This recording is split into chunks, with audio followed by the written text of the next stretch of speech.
Terima kasih Anda masih bersama kami. Saudara, diduga akibat korsleting listrik, sebuah gudang biji plastik di Mojokerto terbakar. Peristiwa ini mengakibatkan 2 truk hangus serta seorang karyawan terluka saat berupaya menyelamatkan diri. Kebakaran hebat menghanguskan gudang biji plastik di Jalan Raya Desa Melaten, Kecamatan Puri, Kabupaten Mojokerto. Kobaran api disertai kepulan asap tebal membumbung tinggi dari dalam gudang. Api dengan cepat membakar habis bangunan gudang beserta isinya. 2 truk yang diparkir di depan gudang juga ikut terbakar habis hingga menyisakan kerangka.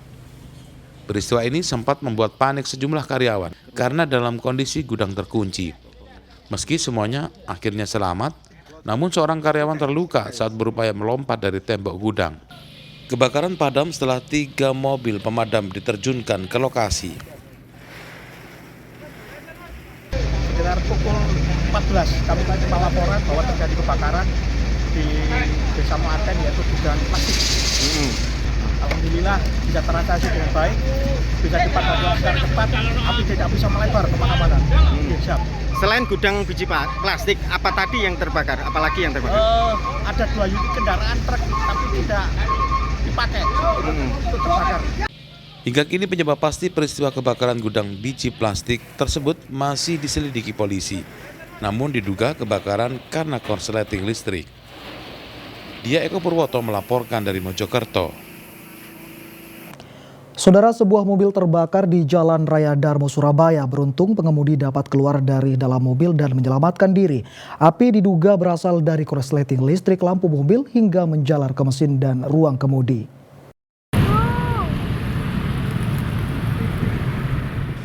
Sebuah mobil terbakar di Jalan Raya Darmo, Surabaya pada Senin malam.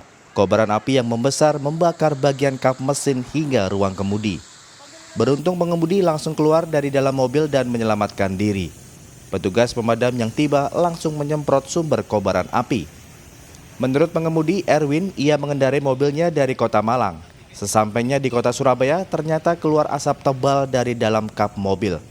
Tak berselang lama api muncul dan membakar mobilnya. Api diduga berasal dari korsleting listrik lampu mobil hingga menjalar ke mesin dan ruang kemudi. Jadi saya dari sana tadi turun, tahu-tahu ada asap gitu kayak. Tambah lama kok tambah kenceng, terus indikator di stereo mulai muncul. Kanan kiri bau asap, saya lihat spion kanan kiri keluar terus. Akhirnya saya menepi ke sini, pas saya keluar langsung buah api muncul. Dari mana keluar? Saya dari Malang tadi. Maksudnya apinya itu keluar dari? Nggak tahu kayak dari kap mesin depan gitu. Kap mesin depan kanan? Depan kanan kiri kayak kongslet. Nggak ada, aman semua.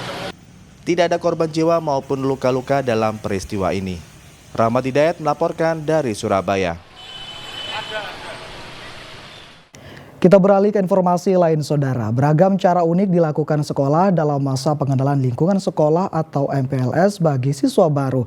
Di salah satu SMA negeri di Sidoarjo, ratusan siswa baru diajak menari tradisional, membatik hingga membuat egrang dari batok kelapa. Sebanyak 352 siswa-siswi baru SMA Negeri 1 Wonoayu, Sidoarjo dikenalkan lebih dekat dengan budaya dan tradisi Nusantara dalam pengenalan lingkungan sekolah atau MPLS. Siswa juga diajak menari tarian Wana Kirana yang merupakan tari tradisional ciptaan SMA Negeri 1 Wonoayu yang sudah memiliki hak cipta.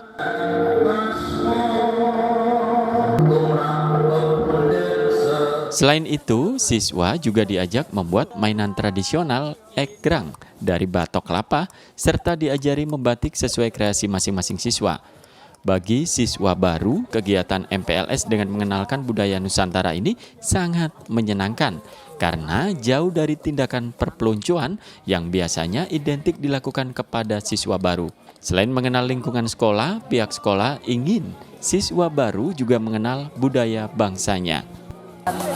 Lubang sini, setelah itu dikasih tali, bagian dalam talinya diikat sehingga tidak dapat lepas. Yang paling sulit bagian apa, Mas? Tarik kelapanya. Tarik kelapanya. Mas sebelumnya sudah pernah buat kayak gini belum? Belum. Baru pertama kali ini ya? Pertama kali. Gimana rasanya? Merasa susah karena cari kelapanya, tapi mudah bagian buat membuatnya. Kesulitannya apa pas pada waktu membatik ini? Untuk mencanting ini kesulitannya mungkin tangannya bergetar gitu ya. Untuk menggambar sketsa dengan lilin yang sudah disiapkan. Selain tarian yang warna kirana tadi, kami juga mengenalkan budaya Indonesia, yaitu egrang. Egrang ini kan mungkin anak-anak awam, karena anak zaman sekarang kan masih gadget ya, mindsetnya gadget. Nah itu kita kenalkan bagaimana egrang itu, cara pembuatannya, dan egrang yang kami buat ini dari batok kelapa. Jadi anak-anak melatih keterampilannya membuat egrang dari batok kelapa. Kemudian dari egrang yang dibuat ini nanti ada lomba sehingga anak-anak itu senang dalam MPLS ini. Pihak sekolah berharap dengan kegiatan MPLS ini siswa lebih cinta budaya asli Indonesia sehingga rasa nasionalisme dan toleransinya semakin tinggi. Zainul Fajar melaporkan dari Sidoarjo. Saudara, seorang ibu rumah tangga di Mojokerto berhasil meraup cuan jutaan rupiah setiap bulannya dari membuat minuman dari serbuk jahe merah. Penjualan serbuk minuman herbal tersebut tak hanya diminati pasar Jawa Timur, namun juga hingga ke Bali dan Nusa Tenggara Barat.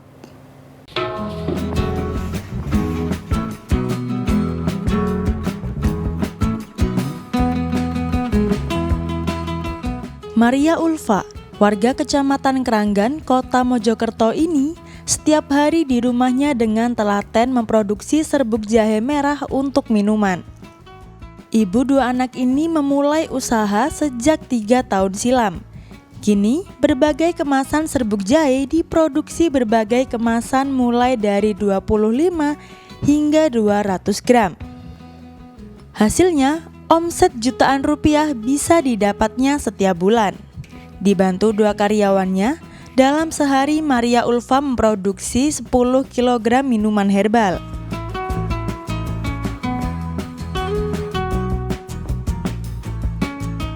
Untuk membuat serbuk minuman, awalnya jahe merah dicuci bersih, lalu dipotong-potong dan dihaluskan dengan cara di blender. Setelah itu, airnya disaring agar kulit serta serat jahe tak terbawa saat dimasak. Air perasan jahe merah yang sudah disaring, lalu dimasak ke dalam wajan sampai mendidih, lalu dicampur dengan gula pasir sesuai takaran dan diaduk hingga menjadi serbuk. Serbuk jahe merah selain bisa menghangatkan tubuh, juga bisa menambah kesehatan. Pertama-tama kita pilih jahe merah yang bagus, yang sudah tua, yang besar, yang pokoknya yang bagus, tidak ada cacat ya. Habis itu kita cuci bersih. Setelah kita cuci bersih, kita potong-potong, terus kita haluskan dengan di blender. Habis di blender kita peras. Setelah itu kita saring ya, disaring. Terus kita masak di wajan. Kita takar. Setelah kita masukkan ke wajan sampai mendidih, baru gulanya kita masukkan. Diaduk terus dari awal hingga akhir, tidak boleh berhenti. Kalau berhenti nanti bisa nggak jadi. Agar pemasaran serbuk jahe merah bisa luas, selain dikirim ke toko-toko dan pusat oleh-oleh di Kota Mojokerto, Maria Ulfa juga menjualnya melalui media sosial dengan harga per kemasan Rp4.000 hingga Rp28.000. Tak hanya di Jawa Timur, peminat minuman serbuk herbal ini juga hingga ke Pulau Bali, Lombok, dan Nusa Tenggara Barat. Dia Eko Purwoto melaporkan dari Mojokerto.